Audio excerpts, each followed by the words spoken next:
This trimester in the high school class and in the middle school class as well, we've been studying the life of Jesus, kind of in a chronological order as best as we can. It is difficult at times when you're using Matthew, Mark, Luke, and John, which aren't necessarily chronologically written, to piece together, in as best as you can, kind of the life of Jesus in a day-to-day basis. And so we've been attempting to do that as best as we can for this trimester.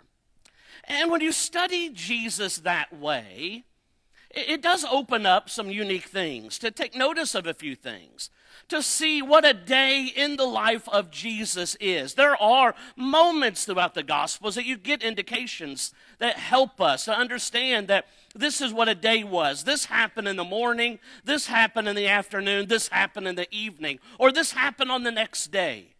You get indicators all throughout the Gospels that help us to see.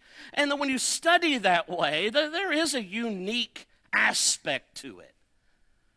That we're able to take a step back and we're able to picture what's happening in the life of Jesus, but not just what is happening, the time frame in which it's happening. I want to do a little bit of that this morning. We're going to talk about an event in the life of Jesus, kind of a couple of events that are given to us in Matthew 14, Mark chapter 6, Luke chapter 9, and John chapter 6.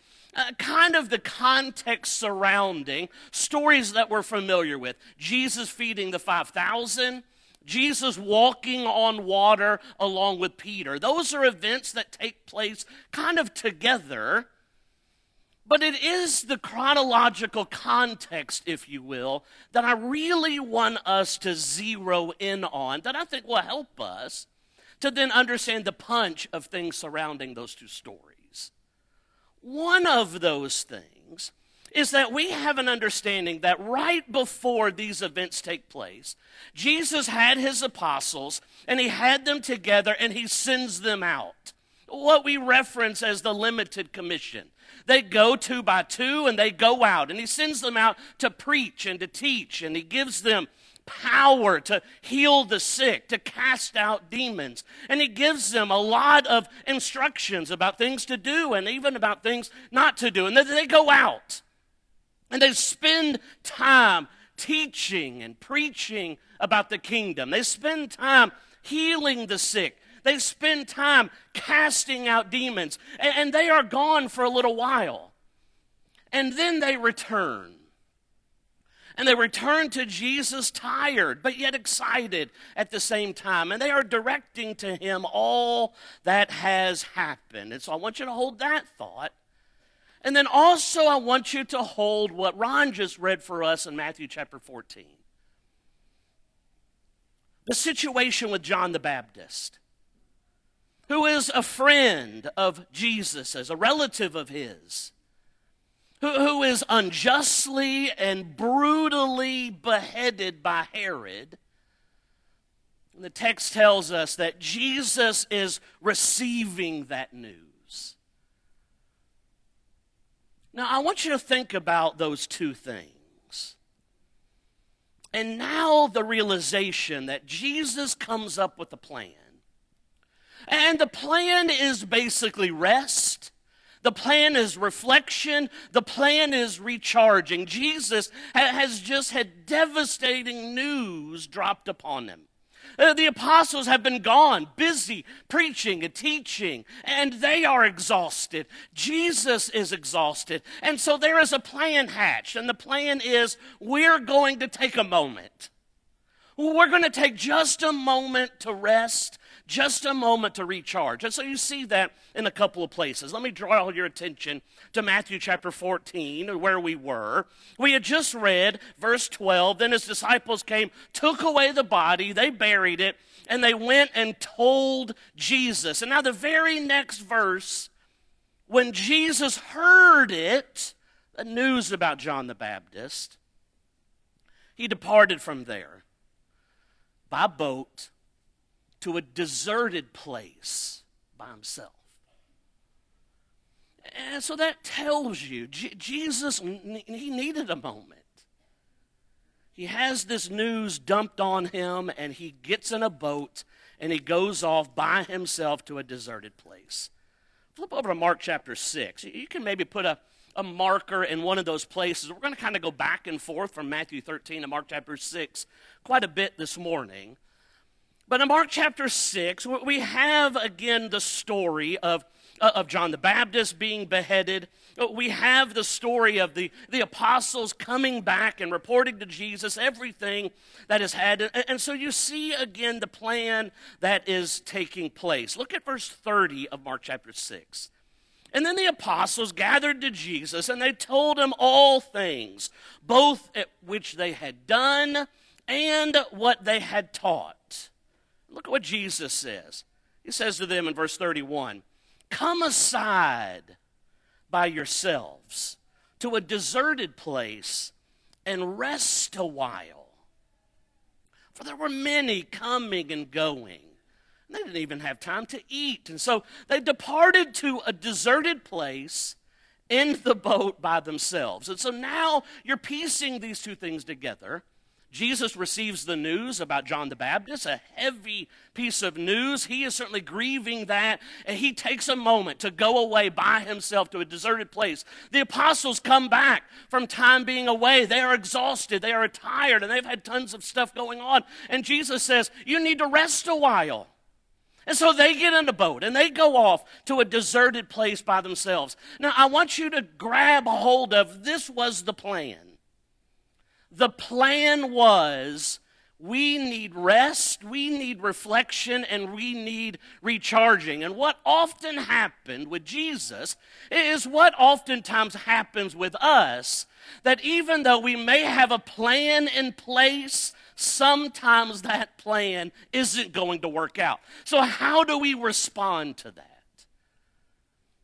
Sometimes we have a plan, and maybe that plan is, man, we have had a heavy week. Man, we have had so much going on. Well, we are exhausted, we are tired, we are dealing with difficulty or trouble. We need a moment.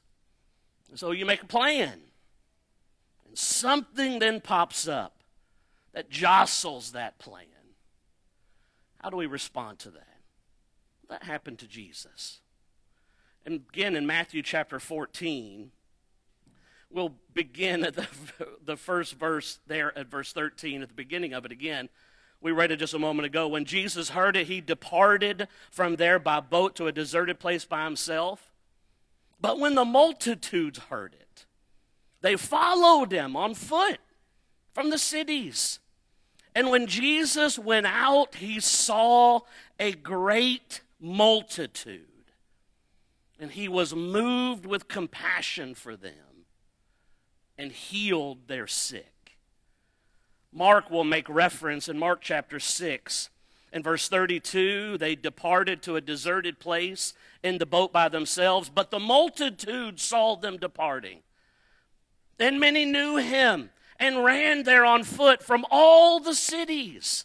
And they arrived before them and came together to him. And Jesus, when he came out, saw the great multitude and was moved with compassion for them, because they were like sheep not having a shepherd. And so he began to teach them many things.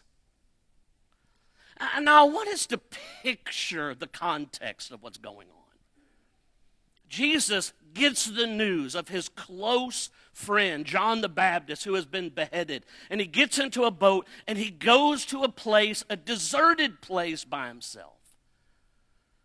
The apostles are exhausted after their journey and after their teaching, and Jesus says, you need to go rest for a while. And they get into a boat and go off. And the text tells us that people from all around, they get wind of where Jesus is, and they travel there on foot, and they meet him at this deserted place, which is now no longer deserted.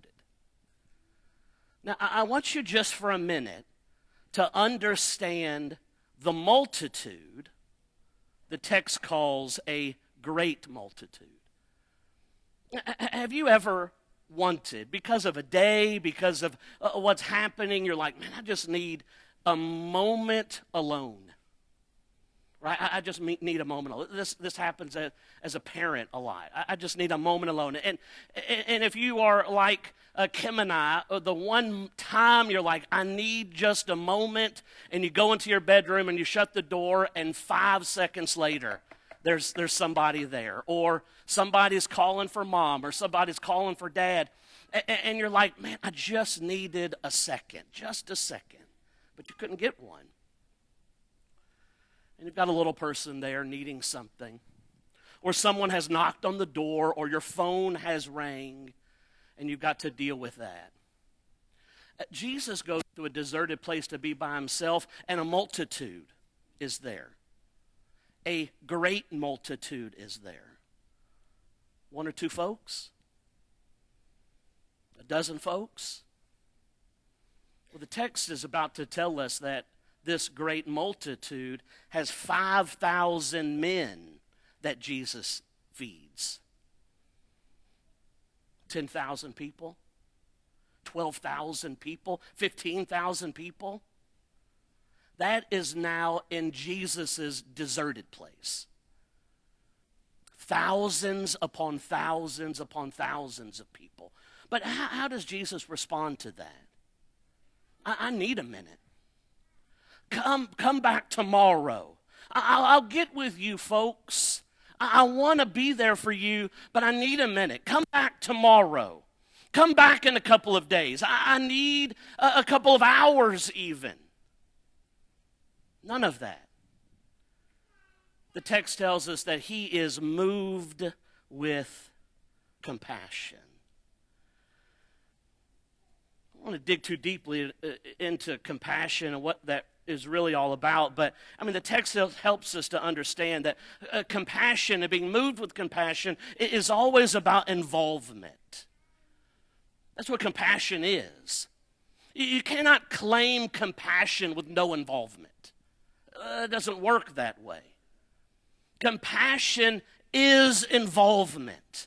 But what is impressive about this taste of Jesus' compassion is for him it is involvement in spite of weariness, in spite of fatigue, in spite of tragedy, in spite of great grief, in spite of convenience.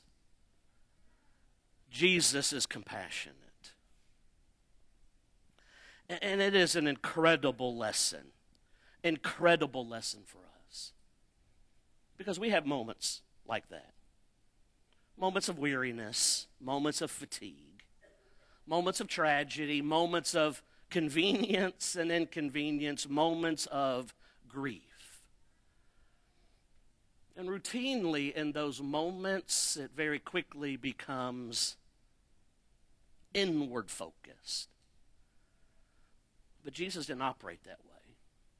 And he wants us to understand that we need not to operate that way. That in the face of those circumstances, it is always compassion and involvement. Now, I want to dig a little bit deeper into this story. I want you to understand, digging a little deeper into this day in the life of Jesus. And so he has a day, being with the multitude, teaching and healing and feeding, from the morning to the evening, at this time that he needed just a moment. It just simply isn't there. But at the end of that, he gets some time to be alone. I want to direct your attention, still in that same context, to Mark chapter 6. After he has fed the 5,000, after this has taken place, I want you to kind of paint the picture with me. In Mark chapter 6 and verse 45, it says, immediately. So the 5,000 men, they have been fed, and all the scraps and remnants have been collected. And in verse 47, immediately he made his disciples get into the boat, go before him to the other side to Bethsaida. And then he sent the multitude away. And when he has sent them away, he departed to the mountain to pray. And now when evening came, the boat was in the middle of the sea, and he was alone on land. Now, I want you to go back to Matthew chapter 14 and get the picture that Matthew gives of this event. Verse 22 of Matthew chapter 14, immediately Jesus made his disciples get into the boat and go before him to the other side while he sent the multitudes away. And when he had sent the multitudes away, he went up on the mountain by himself to pray. And now when evening came, he was alone there. But the boat was now in the middle of the sea, tossed by the waves, for the wind was contrary. And now in the fourth watch of the night, Jesus went to them walking on the sea. Now I want us again to keep the chronological context intact. Jesus has spent the day with the great multitude, teaching and healing the sick and feeding these people. And at the end of all of that, he sends the apostles. Remember, he has already attempted to get them a moment of rest. That didn't happen. And so he sends the apostles in a boat to go away, and he deals with the multitude. John chapter 6 helps us to understand he did that also because he was afraid that the great multitude there was about to try to force him into becoming a king. And he didn't want the apostles to get wrapped up into that, and so he sends them away. When he sends the multitudes away, here's Jesus. I've been waiting a long time for a quiet moment to be with my Father. And so he takes it. He takes the time. He takes the moment to get away with his Father. And I want you to understand what the text tells us is that Jesus prays alone on the mountain. And then he joins his apostles, Matthew tells us, walking on the water in the fourth watch of the night. Now, why is that important? It gives us an indicator of the time. The Jewish evening is broken up into 4 watches. 6 p.m. to 9 p.m. is the first watch of the night. 9 p.m. to midnight is the second watch of the night. Midnight to 3 a.m. is the third watch of the night. And 3 a.m. to 6 a.m., the fourth watch of the night. And so I want us to paint the picture. Jesus receives the news about John the Baptist, and he's like, man, I need a moment. And so he goes, what he thinks is, to a deserted place. But the great multitude meets him there.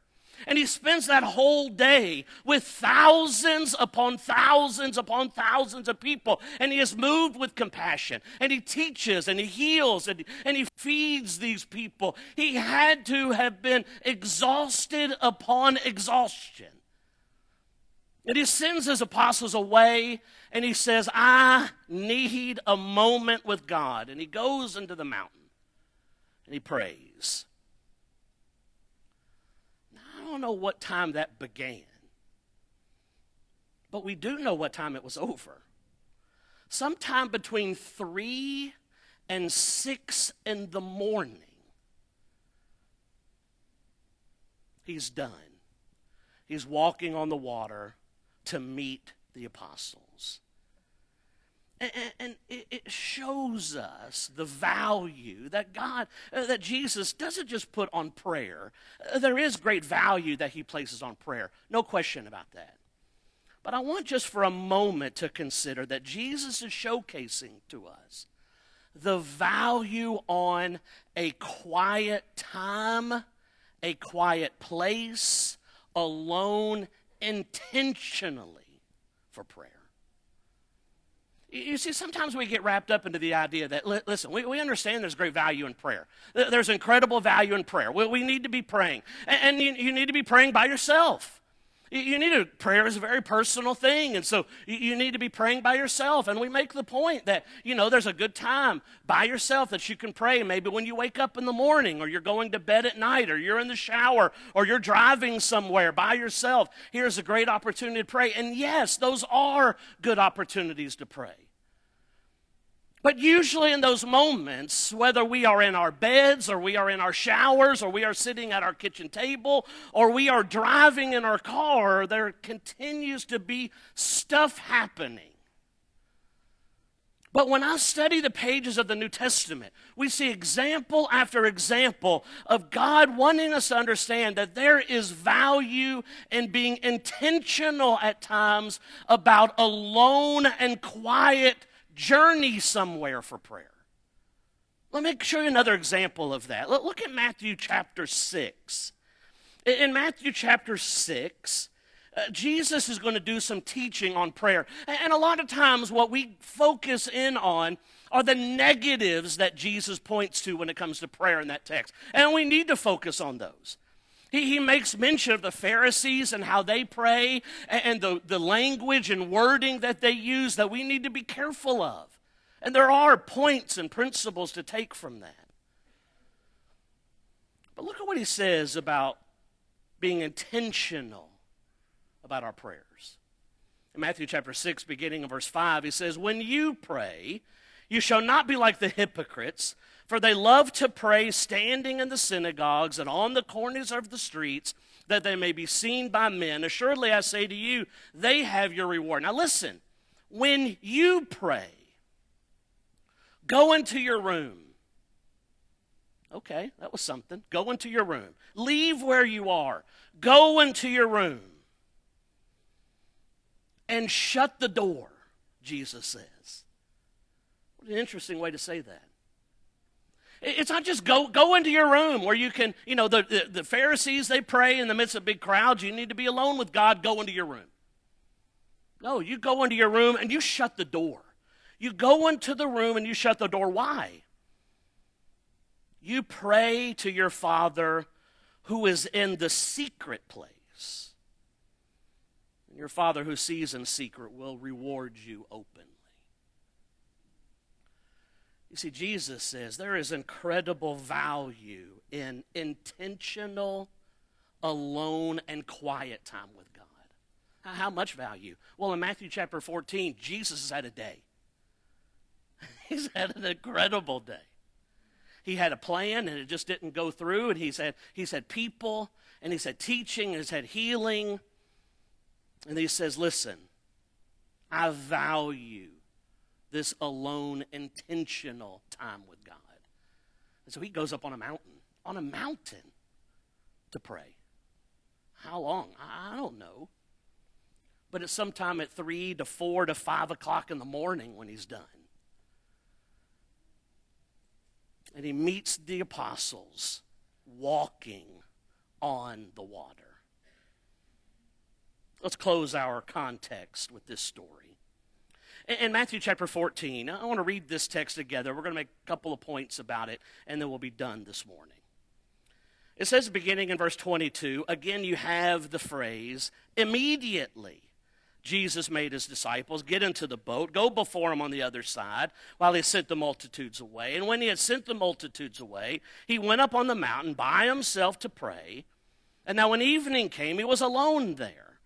But the boat was now in the middle of the sea, tossed by the waves, for the wind was contrary. Now in the fourth watch of the night, Jesus went to them, walking on the sea. And when the disciples saw him walking on the sea, they were troubled, saying, "It is a ghost," and they cried out for fear. But immediately Jesus spoke to them, saying, "Be of good cheer, it is I, do not be afraid." Then Peter answered him and said, "Lord, if it is you, command me to come out to you on the water." And so he said, "Come." And when Peter had come down out of the boat, he walked on the water to go to Jesus. But when he saw that the wind was boisterous, he was afraid. And beginning to sink, he cried out, saying, "Lord, save me." And immediately Jesus stretched out his hand and caught him and said to him, "O you of little faith, why did you doubt?" And when he got into the boat, the wind ceased. And then those who were in the boat came and worshiped him, saying, "Truly, you are the Son of God." And so I want us to, kind of paint the picture. There's a lot that happens here, a lot of miracles involved in this one event. Jesus walking on the water, Peter walking on the water, Jesus stilling the storm. John's text gives us indication that when Jesus gets into the boat, that immediately, the very moment he gets into the boat, immediately they are then on land. But there are lessons to be learned here. Simple lessons from Peter simple lessons from Jesus. I want us to begin by understanding that the whole purpose of this storm was to help the apostles grow in some capacity. That's what storms can do for us here in this life. They are opportunities for us to grow. Now, they can contain temptations to fall for sure, but they are opportunities to grow. And so one of the big lessons here is in the midst of a storm, we have to be able to fully put our trust in Jesus. Now, why was that important for them to understand here? Well, that originally they're in the storm and Jesus isn't there with them. Physically isn't there with them. He's not physically going to be with them forever. But he walks out to where they are. Before we get into Peter sinking, there is certainly a level of faith that it takes to just step out of the boat in the first place. Any one of us can sit in the boat and watch. Anybody can do that. But it takes a level of faith to step out and walk on the water. And what I mean by that is, I would encourage you to take a chance on trusting in God fully. Take a chance to put your full trust. That's what Peter does. He takes a chance on trusting God completely. If you command me to come out there, I'll do it. And Jesus says, come on. And he takes a chance. So sometimes that's what we have to do. Take a chance on trusting in God fully. I'm going to give you a little insight into what then will happen. Is if you take a chance and trust God fully in the midst of a storm, you too will be able to walk on water. But what is it that causes Peter to sink? Well, the simple answer is given to us here. He takes his eyes off of Jesus. That full trust that he had in Jesus wanes.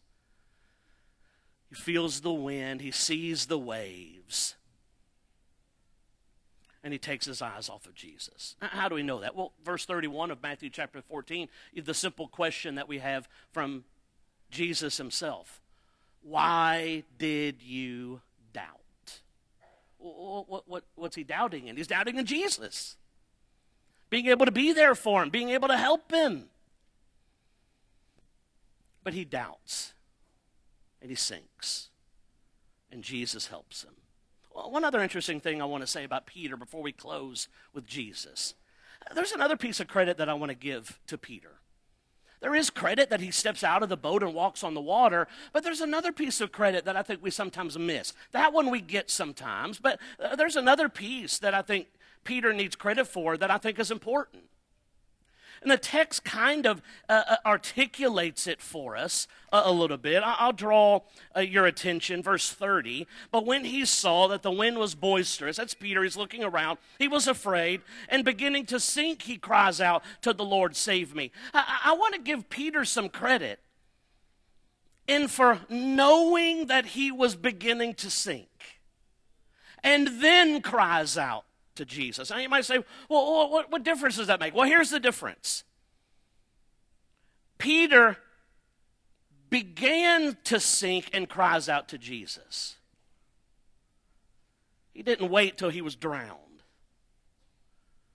He didn't wait until he had his head just above water before he cries out to Jesus. And I think there's a powerful lesson there for us. Sometimes we find ourselves distracted by sin, and it's something that we think that we can handle. I can handle this. I can deal with this. It's not that big of a deal, and we just sit in that. And it becomes a big deal, and it becomes a bigger deal, and it becomes a bigger deal, and it becomes a bigger deal, and now suddenly we're drowning. Now certainly we could cry out for help for sure, but how much easier is it to cry out to God for help when we are beginning to sink and taking notice of that? I'll go to bat a little bit for our elders. They don't know that, and they're sitting there, and I'm up here with the microphone on, so I feel confident in doing so. Sometimes they'll have someone come and spend time with them and talk to them, and their lives are in spiritual shambles. And if that's where you are, leaning on those four men for direction and spiritual wisdom is a great idea. But why wait that long? Why wait till our world is on fire spiritually, instead of doing something about it when we start to see a little spiritual smoke? That's what Peter does. He nips it in the bud, as you will. And I think there's a lesson for us there. But it's not the only lesson. We'll close with this. There is a picture of Jesus here with Peter, the love and the compassion that he has. The waves were frightening for the apostles, scary. They were afraid. The wind was too much for them. But Jesus, those things were just simply stair steps. He's not afraid of those things. And so whether it's his words, such here, do not be afraid, it is I, or whether it's his actions, stretching out his hand to take hold of Peter, Jesus provides protection and provision. And that makes him worthy of our complete and sole place for our trust. Let's close with a psalm. Psalm 23 is a well-known psalm to a lot of people. We read it and reference it lots of different places and lots of different times. I want to reference it here in our study this morning. Think about the context that we have. Think about the story of Jesus on the water, the story of him with Peter, the idea that Jesus provides protection and provision in his words and his actions. And we then are to put our sole and complete trust on him. The psalmist states it beautifully. David says in Psalm 23, beginning here in verse 1, look for our story in this psalm. The Lord is my shepherd, I shall not want.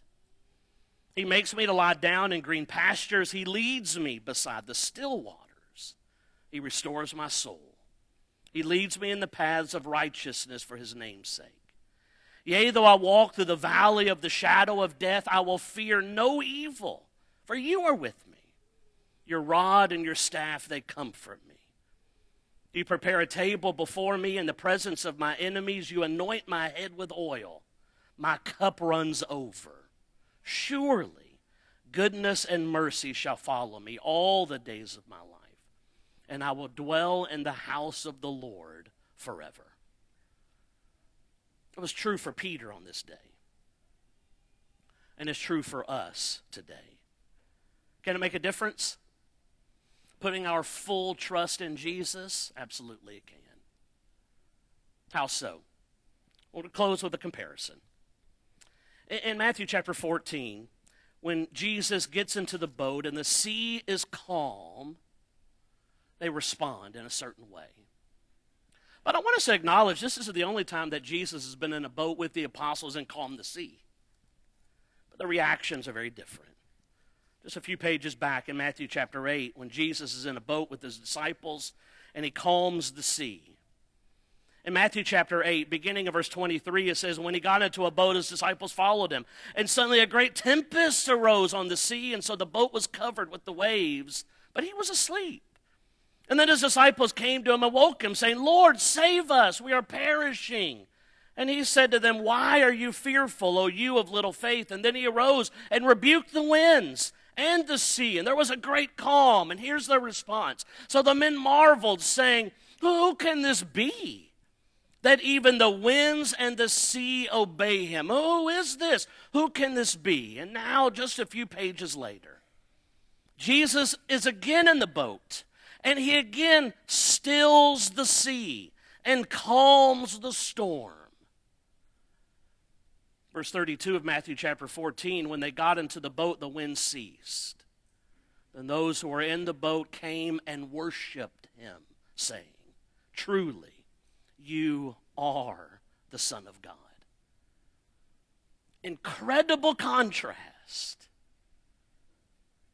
of now their understanding of Jesus and who he is.